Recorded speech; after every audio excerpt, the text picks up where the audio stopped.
Okay, there we go. All right, these two patches are ready to harvest.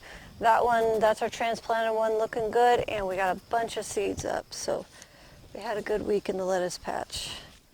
All right, let's get some for the table.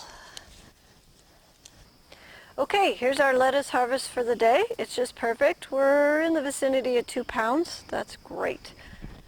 I want to put some sluggo out just to keep the roly-polies at bay. Doesn't take much there. And I did have a couple weeds. There was a little bit of grass in there, so I harvested that. Usually by this time of year, most people's gardens are so covered in weeds that they give up and walk away. And we're still at this stage. So to me, that's where the garden systems differentiate, is we're harvesting and having fun, and they're, you know,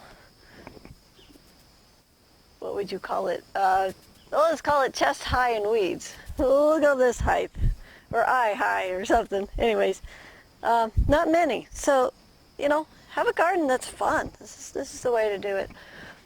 Over here, this is our Firecracker. It is looking spectacular. It's kind of fun because it kind of looks like fireworks going off up here on the top. So these are self-pollinating, so the plant will pollinate itself. I don't need another plant to pollinate it.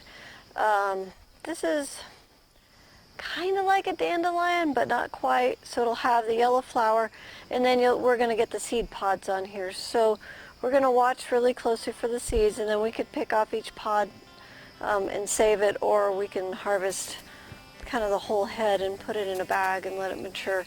But we're not quite to that stage yet. But just keep an eye on it if you got one of these going. It's really a lot of fun. You can do this with pretty much any variety of lettuce, so no matter what you got. Put it in a separate pot though, so it's not interrupting your production.